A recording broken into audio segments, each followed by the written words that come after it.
The rain came down in sheets that November morning, turning the cemetery paths to mud. The gravediggers had gone home hours ago, leaving fresh dirt piled beside an unmarked hole in Section 7, where the city buried those who died with no one to claim them. The street lamps along 4th Avenue cast long shadows through the iron gates, and somewhere in the distance, a factory whistle marked the end of the night shift. She stood there in a grey coat too thin for the weather, her dark hair plastered to her face, holding a handful of wilted chrysanthemums she'd pulled from someone else's grave. Her shoes were caked with cemetery mud. She was 23 years old and she'd killed her first man when she was 19. Her voice rose soft and clear through the rain, a lullaby in Italian that the nuns had taught her at St. Catherine's orphanage.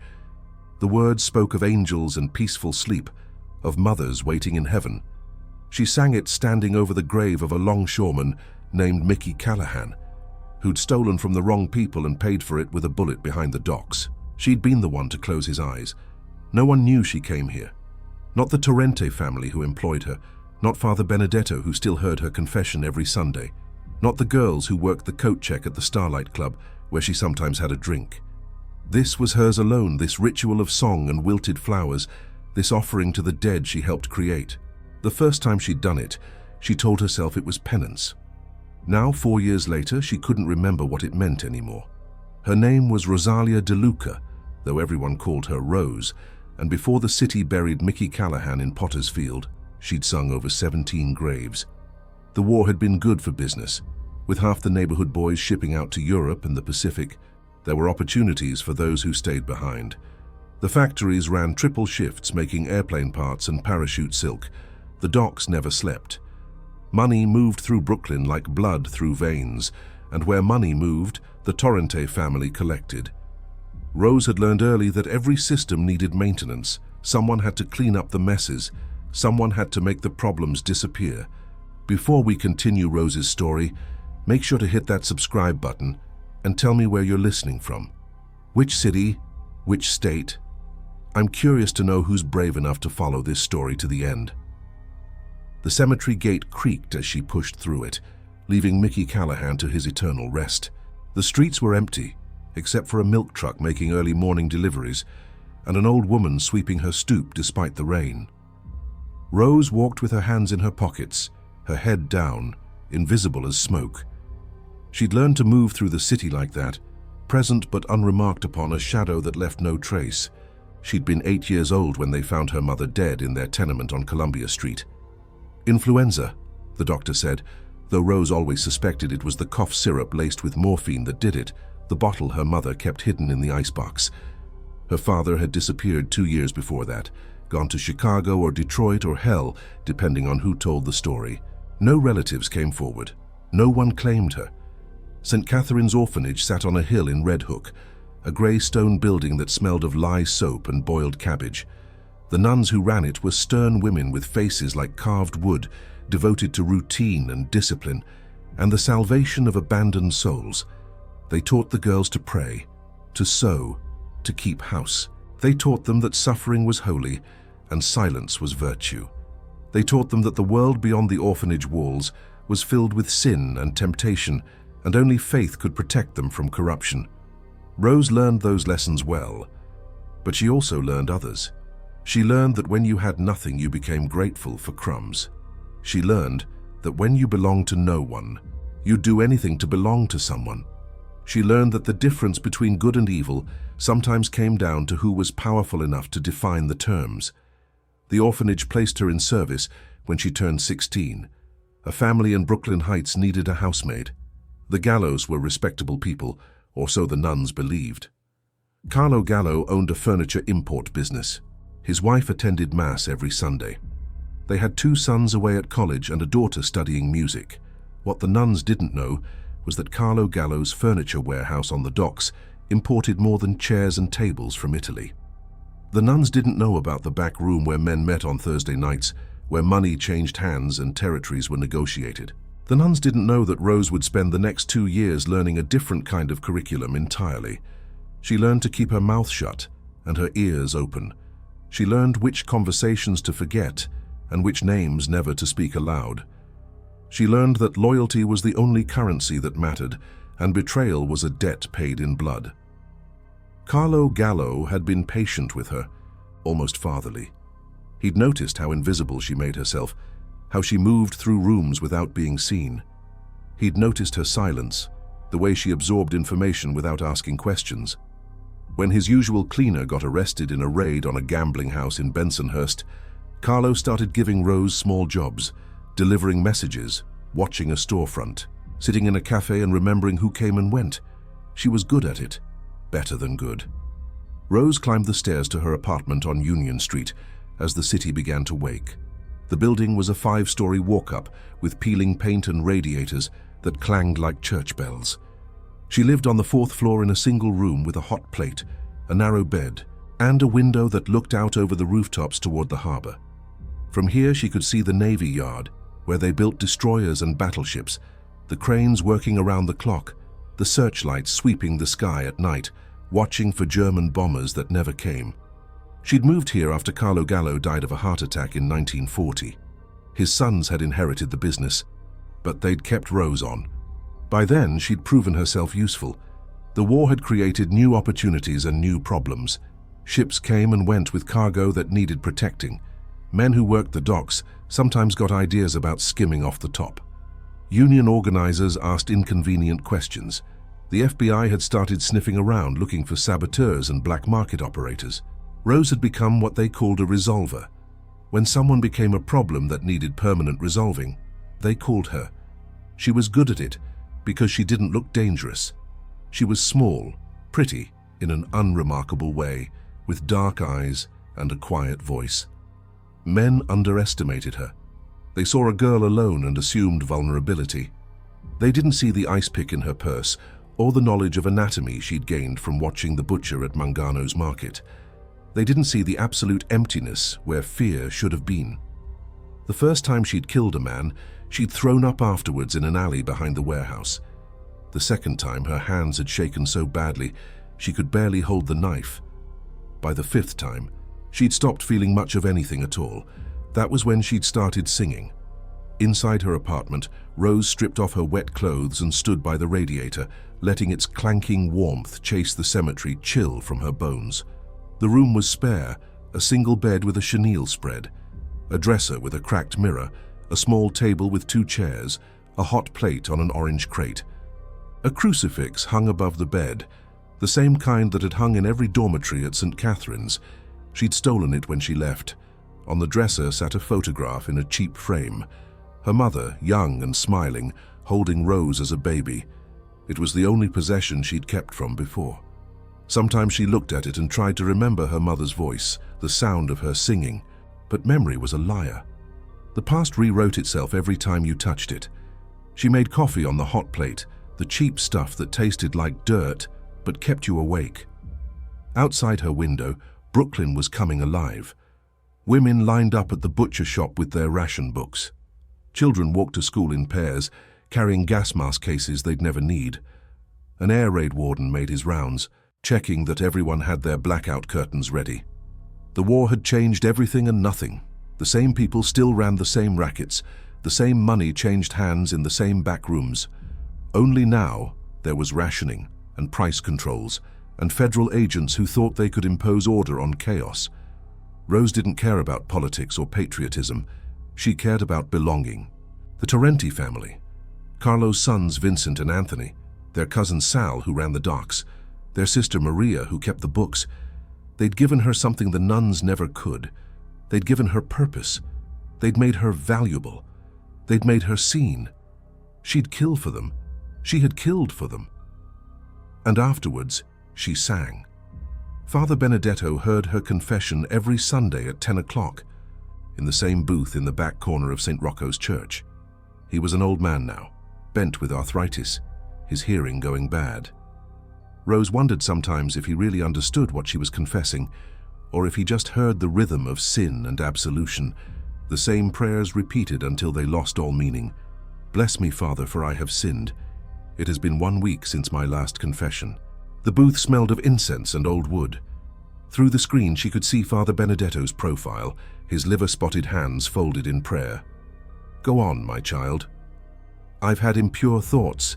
I've taken the Lord's name in vain. I've missed my morning prayers. These were the safe sins, the ones that required nothing but a few Hail Marys and an act of contrition. The real sins stayed locked behind her teeth. Is there anything else weighing on your soul? Rose hesitated. In that silence lived all the things she couldn't say. The weight of 17 graves, the sound of Mickey Callahan choking on his own blood, the faces of men who'd begged her for mercy she didn't have to give. I've been angry, Father. I've judged others harshly. We all struggle with anger, my child. The Lord teaches us forgiveness. But there was no forgiveness for what she'd done. Rose knew that. The lullabies weren't penance. They were proof of her damnation. Each song was another brick in the wall between her and heaven. Father Benedetto gave her the usual prayers, blessed her through the screen, and she left the church with the taste of communion wafer still dissolving on her tongue. Outside, Brooklyn baked in unexpected November sunshine. Women pushed baby carriages. Old men played dominoes on folding tables. The world continued its ordinary business, ignorant of the rot beneath. Rose walked to the Starlight Club on Fifth Avenue, where the Torrente family kept an office in the back. The club didn't open until evening, but Vincent Torrente was always there by noon, conducting business behind a door marked private. She climbed the stairs to the second floor, past stacks of liquor crates and cigarette cartons with no tax stamps. The hallway smelled of stale smoke and spilled beer. She knocked twice, waited, then entered. Vincent Torrente sat behind a large desk, covered with racing forms and accounting ledgers. He was 45, handsome in the way of men who'd never questioned their own power, with slicked back hair and a gold watch chain stretched across his vest. His brother Anthony stood by the window, younger and leaner, with the restless energy of someone looking for a fight. "Rose," Vincent said, not looking up from his papers. "Right on time." She stood with her hands folded, waiting. This was the protocol. You didn't speak until spoken to. You didn't sit until invited. You didn't ask questions. "We've got a situation," Vincent continued. "There's a Navy lieutenant been making noise, Patrick Sullivan. Irish kid from Bay Ridge thinks he's a hero because he wears the uniform. He's been asking questions about cargo shipments, wanting to know where certain materials end up. Materials that are supposed to go to the war effort." Rose understood immediately. The Torrente family had contracts with the Navy Yard, supplying materials for ship repairs. Some of those materials got diverted. Copper wire, brass fittings, rubber gaskets, things that could be sold on the black market for triple the price. It was routine business, greasing palms at the yard, filing false manifests, keeping the quartermaster supplied with enough whiskey to look the other way. But a crusading officer could ruin everything. "Sullivan's young and stupid," Anthony said from the window. "Thinks he can make captain by busting up a corruption ring. He's been talking to the FBI." Vincent finally looked up, his eyes flat and businesslike. "We need this problem to go away. Quietly. A naval officer dying in Brooklyn would bring too much attention. But accidents happen, especially to drunks who fall in the harbor." Rose felt something shift in her chest, some last piece of conscience trying to make itself heard. A naval officer. A man serving his country while she and the Torrenters profited from the war. This was different from the usual victims: dock workers who stole, bookies who talked too much, rivals who moved in on territory. This was a man who'd taken an oath. But she said nothing, she just nodded. "He drinks at McSorley's on 3rd Street, Vincent continued. "Thursday nights, regular as clockwork. He walks home alone through Red Hook. Should be simple enough." "Consider it done," Rose said, her voice steady. Vincent smiled, the warmth never reaching his eyes. "Good girl. We take care of our own, Rose. Don't forget that." She left the office and descended into the November sunshine, her mind already working through the logistics. Thursday was 3 days away. She'd need to scout the route, find the right spot, something near the water where a body could disappear. The harbor was a hungry mouth. It swallowed secrets every day. But first, she had other business. The orphanage looked smaller than she remembered. St. Catherine's sat behind a wrought iron fence on a hill overlooking the harbor, its grey stone walls spotted with lichen. Rose stood across the street, watching girls in identical blue dresses file out for recreation hour. They looked so young, their faces still soft with the innocence she'd lost or never had. She came here sometimes, though she couldn't have said why. Maybe it was the same impulse that drove her to the cemetery. Maybe she was looking for something she'd left behind, some piece of herself that hadn't been corrupted yet. Sister Margaret stood in the courtyard, supervising the girls with the same stern expression Rose remembered. She'd aged badly, her face a map of bitter lines. She'd been the one who'd placed Rose with the Gallo family, who'd spoken about duty and gratitude, and making something of yourself despite unfortunate beginnings. One of the girls was singing, her voice clear and sweet, the same lullaby Rose sang over Graves. The other girls joined in, their voices rising and falling in harmony. The nuns had always encouraged singing. Music elevated the soul, they said. It made rough things beautiful. Rose turned away before Sister Margaret could see her. There was nothing here for her anymore. The girl she'd been had died the day she left this place. What stood in the street now was something else entirely, a creature made of necessity and silence, of loyalty purchased with blood. She walked back toward Union Street as afternoon shadows lengthened. The city was preparing for evening. Restaurants opened their doors, theater marquees lit up. In the distance, the Navy Yard spotlights began their sweep of the sky, ready for another night of wartime vigilance. Rose thought about Patrick Sullivan, the naval officer who'd be dead by Friday. She wondered if he had family. She wondered if anyone would sing at his funeral. Probably.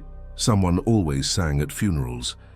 She stopped at Mangano's market and bought pork chops with her ration stamps, onions and potatoes and a bottle of milk. The butcher, old man Mangano with his bloody apron and thick fingers, weighed the meat and wrapped it in brown paper. He'd known her since she was a child, had given her mother credit when they had nothing. "How's your week, Rose?" he asked, his voice carrying the accent of Calabria.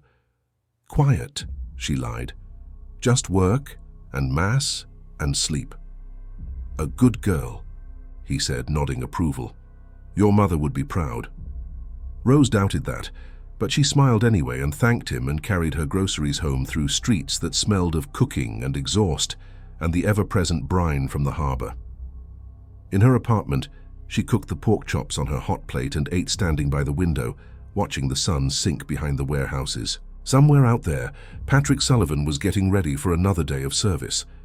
Ignorant of the fact that his death had already been decided, the machinery of his murder already set in motion. She wondered if he was a good man. She wondered if it mattered. The photograph of her mother stared at her from the dresser, young and smiling, frozen in a moment before everything went wrong. Rose tried to remember if her mother had ever sung her lullabies, if there'd been a time when she'd felt safe and loved. But memory was slippery. The past existed only in fragments, and most of those were probably lies. She washed her plate and put it away. Outside, the streetlights came on. Their glow filtered through blackout curtains in every window. Brooklyn settled into its wartime night, keeping its lights low, its secrets buried, its conscience carefully tucked away where it couldn't interfere with business. Rose lay in bed and tried to sleep, but her mind kept circling back to the cemetery, to the graves that waited for her songs, to the ritual that had become her only form of prayer. Thursday arrived wrapped in fog off the harbor. Rose woke before dawn and knelt by her bed, forcing herself through the morning prayers the nuns had taught her. The words felt hollow in her mouth, but she spoke them anyway. Habit was stronger than faith. Routine was all she had left. She dressed in dark clothes, a navy skirt, a black sweater, a coat with deep pockets. She pinned her hair back severe and plain. The ice pick went into her right pocket, wrapped in a handkerchief. In her left pocket, a small bottle of whiskey she'd doctored with chloral hydrate. Knockout drops, they called it on the street. Mickey Finn. Enough to put a man to sleep for hours, or forever, if the dose was right. She'd done this enough times to know every step. Approach the target casual and friendly. Offer a drink for warmth on a cold night. Watch them swallow their own death. Finish the job while they're helpless. Make it look like an accident or a robbery gone wrong. Disappear like smoke. By noon, she was in Red Hook, walking the route Patrick Sullivan would take from McSorley's to his boarding house on Van Brunt Street. The fog made everything ghostly and muffled. Warehouses loomed like sleeping giants. The docks were quiet except for the lap of water against pilings and the mournful call of foghorns in the channel. She found the perfect spot, A stretch of wharf behind a shuttered fish processing plant, far from the active piers where the water ran deep and dark.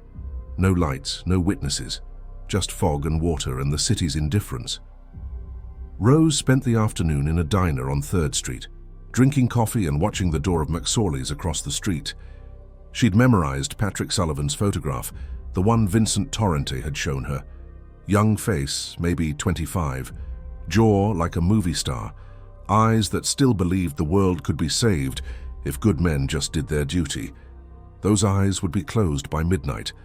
At 6 o'clock, Sullivan arrived in his dress uniform, cap tucked under his arm.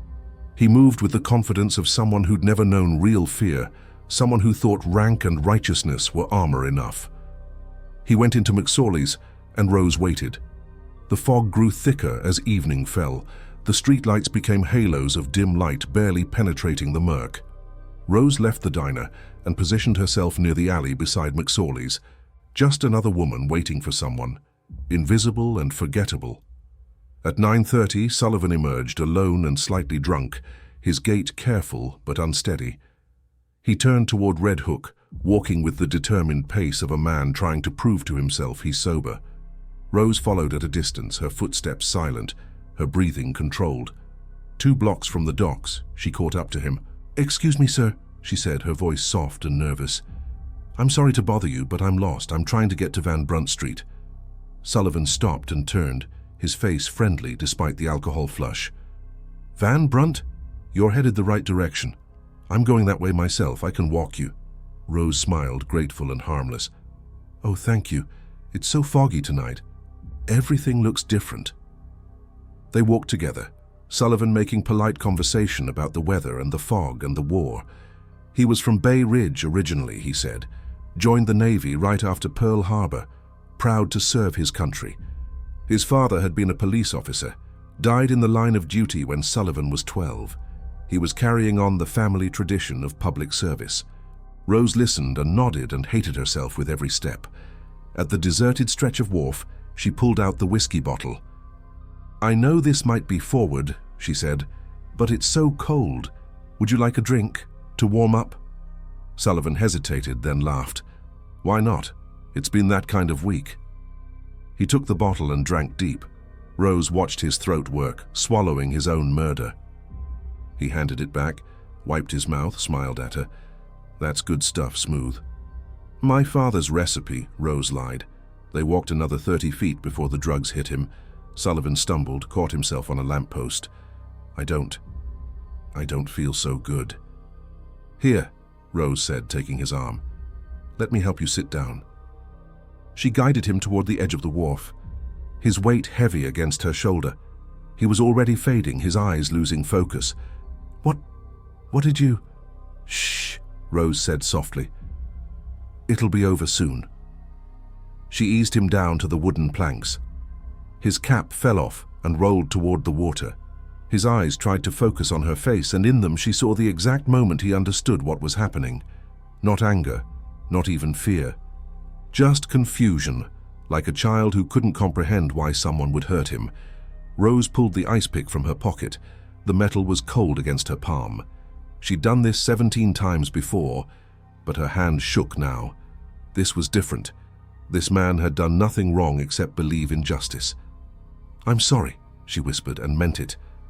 She drove the ice pick up under his ribs, angled toward the heart, the way the butcher had taught her when she watched him prepare meat. Sullivan's body jerked once, then went still. His eyes stayed open, staring at nothing. Rose withdrew the pick, wiped it clean, put it back in her pocket. She checked Sullivan's pulse to be sure, then searched his pockets, taking his wallet and watch to make it look like robbery. Then she rolled him toward the edge of the wharf and let gravity do the rest. The splash was swallowed by fog. Patrick Sullivan sank into the black water of Brooklyn Harbor, taking with him whatever dreams he'd had of justice and heroism and making the world better. Rose stood at the edge of the wharf, staring at the place where he'd disappeared. The fog pressed close, damp and clinging. In the distance, a foghorn moaned. The city continued its business, uncaring. She should have felt something, triumph or relief or even remorse. But there was just emptiness, the same void that had lived inside her since she was 8 years old and learned that the world didn't care if you were good or bad, only if you were useful. She walked back through Red Hook toward Union Street, Sullivan's wallet heavy in her pocket. Tomorrow she'd deliver it to Vincent Torrente as proof. Tomorrow she'd collect her payment and continue with her life as if this night had never happened. But first, she had to sing. The cemetery gates were locked at night. But Rose knew how to climb the fence, how to move through Section 7 without tripping over hidden graves. The fog made everything dreamlike and strange. Headstones emerged from the murk like teeth, and the old oaks dripped moisture that sounded like whispered warnings. She didn't have flowers this time. It didn't matter.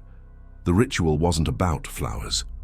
Rose knelt in the mud at the edge of Section 7, where tomorrow or the next day they'd find Patrick Sullivan's body washed up on the shore, waterlogged and fish-eaten.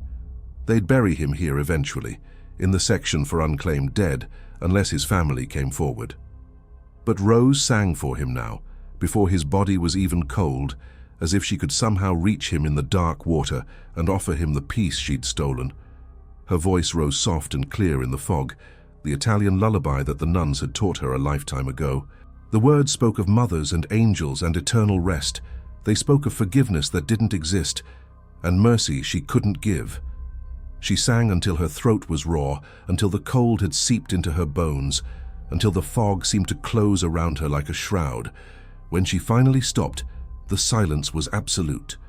No wind, no distant traffic, just the weight of what she'd done pressing down like judgment. Rose walked home through streets empty of everything but ghosts. In her apartment, she stripped off her muddy clothes and stood by the radiator, but the warmth couldn't touch the cold inside her. She looked at the crucifix above her bed, at the plaster Christ dying for the sins of the world, and wondered what kind of God would forgive what she'd become.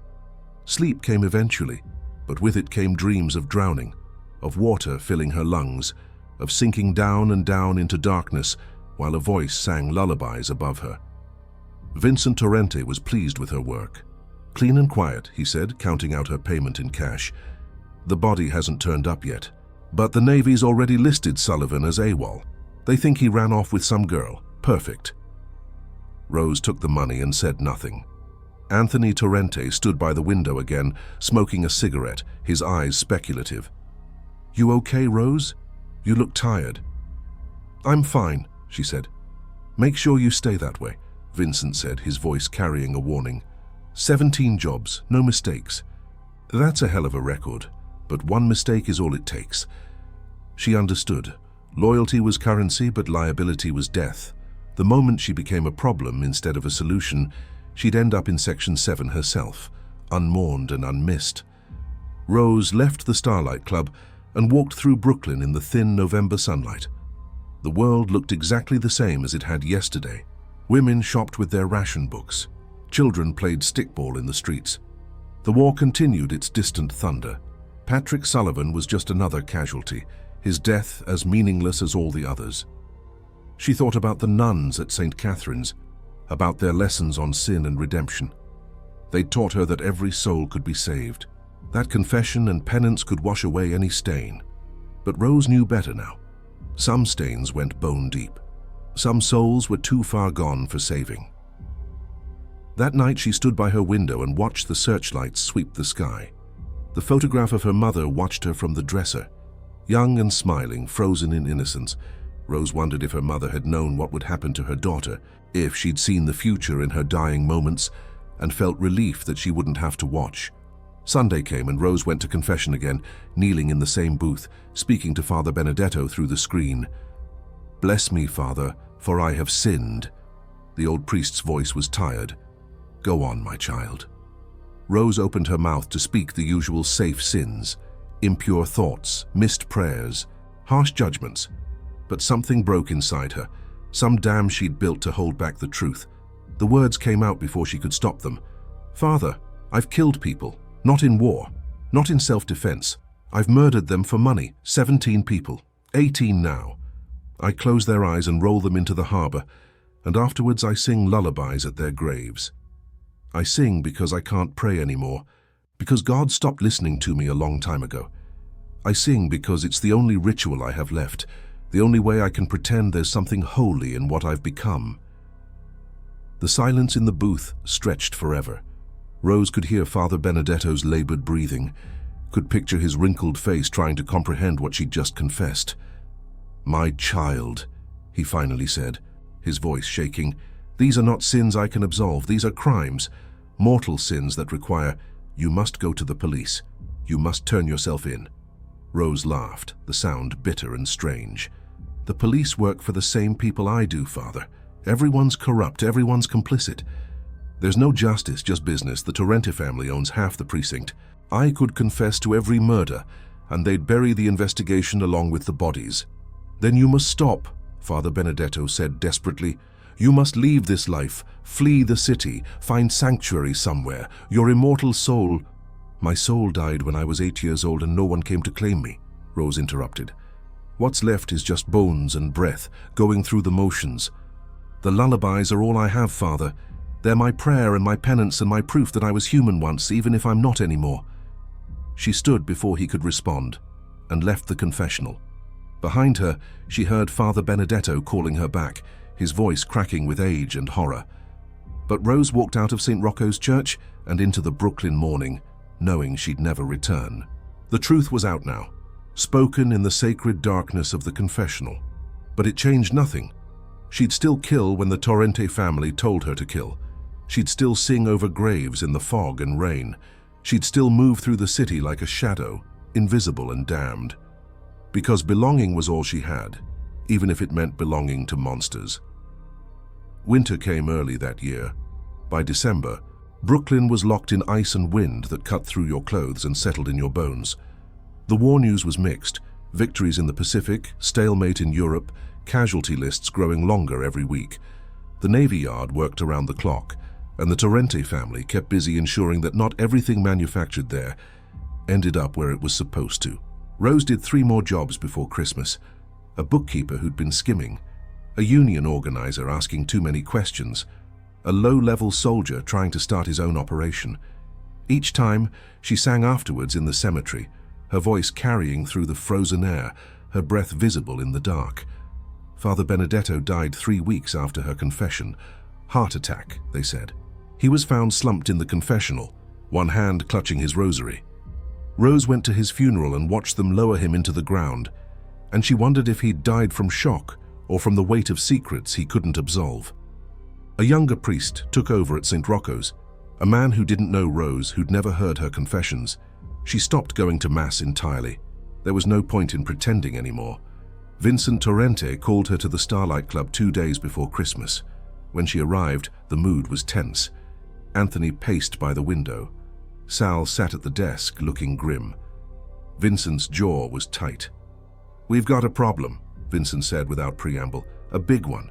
The FBI's been building a case. Someone's been talking. We don't know who yet, but they've got wiretaps, surveillance, informants. They're planning raids after the new year." Rose felt something cold settle in her stomach. This was the moment every criminal feared, the moment the machinery turned against you. "We need to clean house," Vincent continued. "Anyone who could be a weak link needs to disappear. Anyone who knows too much. Anyone who might cut a deal to save themselves." He looked at Rose, and in his eyes she saw the calculation. She was useful, but she was also dangerous. She knew everything. She'd done everything. If the FBI got to her, if they offered her immunity in exchange for testimony, she could destroy the entire family. "I need you to understand something, Rose," Vincent said quietly. "Loyalty goes both ways. We take care of our own, but we also protect ourselves. You've been with us 4 years now. You've never given us reason to doubt you, but these are dangerous times. Everyone's scared. Everyone's looking for a way out." It wasn't a threat. It was worse. It was a test. Rose understood immediately. She was being given a chance to prove herself one final time. But what would that proof require? "Tell me what you need," Rose said, her voice steady. Vincent slid a photograph across the desk. A woman, mid-30s, dark hair, tired eyes. "Maria DeLuca, my cousin. She's been keeping books for the family business for 10 years. She knows everything. Every shipment, every payoff, every deal. Her husband got drafted 6 months ago. She's been acting strange since then, jumpy, asking questions about protection if something goes wrong. We think she might be the leak." Rose stared at the photograph. Maria. She knew her, had met her at family dinners, had seen her at her desk with accounting ledgers, always quiet, always efficient. A woman trying to survive in a world that ground people up and spit them out. "She's family," Rose said carefully. "Family that might put us all in prison," Anthony snapped from the window. "Family that chose betrayal." "We need to know for sure," Vincent said. "Go to her apartment. Talk to her. Feel her out. If she's clean, we'll find another way to handle this. But if she's the leak..." He didn't finish the sentence. He didn't need to. Rose took the photograph and the address. Maria DeLuca lived in Bensonhurst, a neighborhood of narrow streets and tight-knit families. Rose rode the trolley across Brooklyn, the city passing by in streaks of gray and white, everyone hunched against the cold, everyone pretending they didn't see the rot beneath the ordinary surface. Maria's apartment was on the 3rd floor of a brownstone. Rose climbed the stairs slowly, her mind working through approaches. This wasn't like the others. This was family. This was a woman trapped by circumstances, trying to survive, maybe trying to do the right thing for once. She knocked on the door. Maria answered, her face going pale when she saw Rose. "They sent you," Maria said flatly. Not a question. "Can I come in?" Rose asked. Maria stepped aside. The apartment was small and neat, with photographs of her husband in uniform and a small Christmas tree in the corner, its lights unplugged because of blackout regulations. A baby slept in a crib by the window. "I have a son now," Maria said, her voice tight. 3 months old. His father's in North Africa, might never come home, and I sit with those ledgers every day, adding up blood money. Knowing what it's financing, and I can't do it anymore." Rose sat at the kitchen table.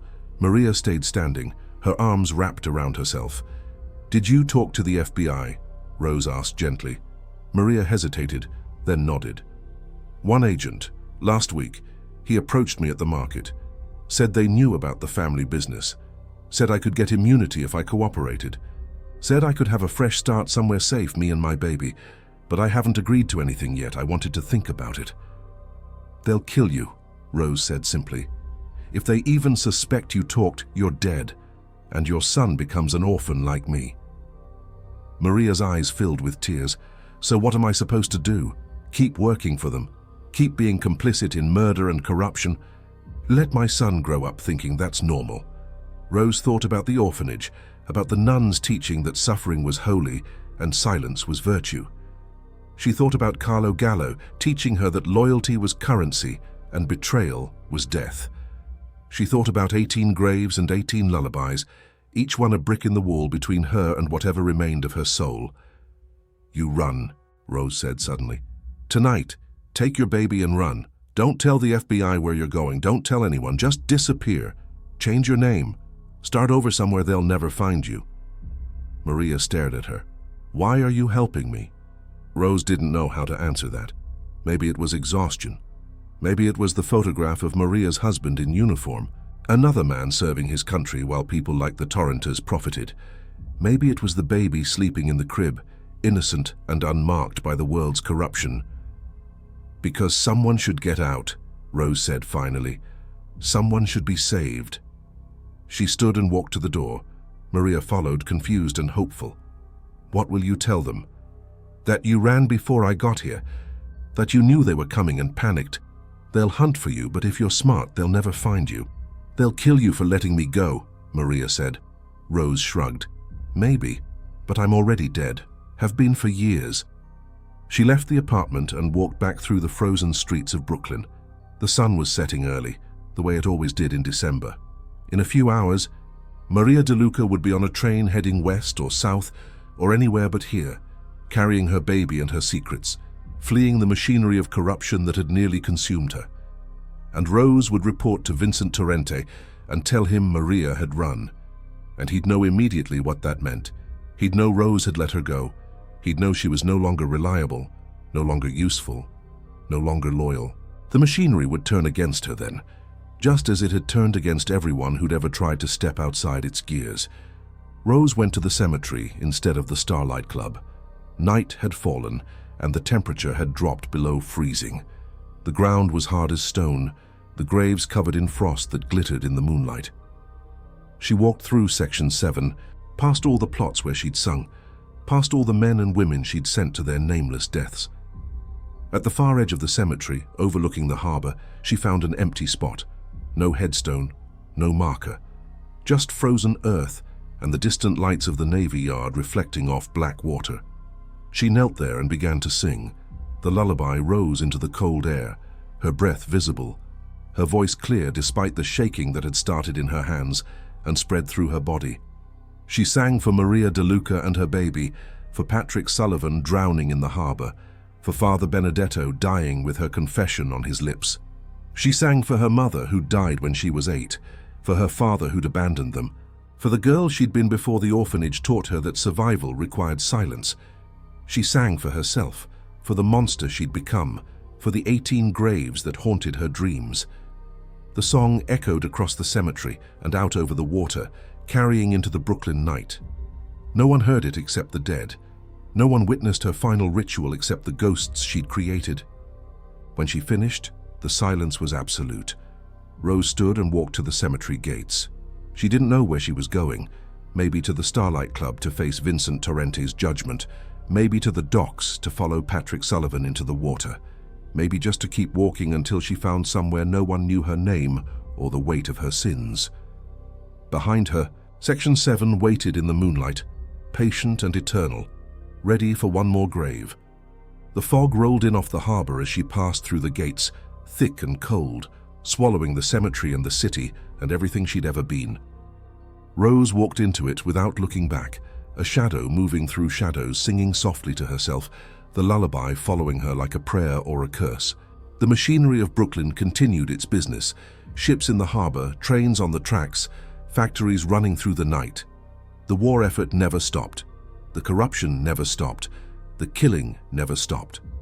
But for Rose DeLuca, the orphan who sang lullabies at her victims' graves, the story ended there in the fog, her voice fading into the distance, her fate unknown. Some said she made it out, started over somewhere far from Brooklyn, lived quietly until old age claimed her. Some said Vincent Torrente found her before she could run, and she ended up in Section 7 herself, unmourned and unmarked. Some said she walked into the harbor that night, following all the men she'd drowned, seeking the same cold peace she'd denied them. But the old women in the neighborhood, the ones who remembered those years, they tell a different story. They say that sometimes on foggy nights, you can still hear singing in the cemetery. A woman's voice, clear and sad, singing Italian lullabies over nameless graves. They say she's there still, keeping her vigil, performing her ritual, offering the only mercy she knows how to give.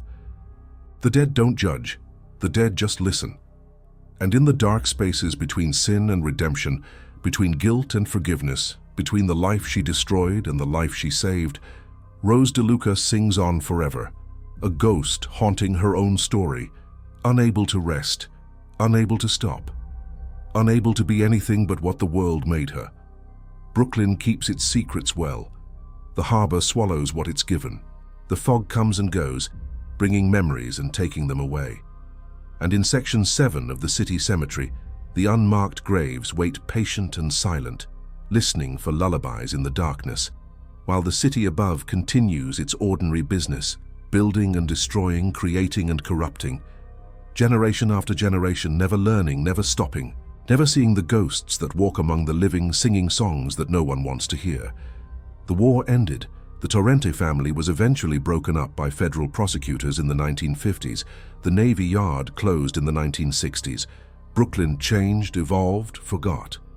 But the graves remained, and the fog still rolls in off the harbor on cold November nights.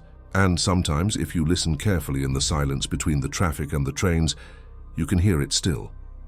A woman singing lullabies to the dead. Her name was Rose, and this was her story, and she was damned from the moment she was born into a world that had no mercy for orphans or angels, or anyone foolish enough to believe in redemption. She sang because she had nothing else. She sang because it was the only prayer left to her.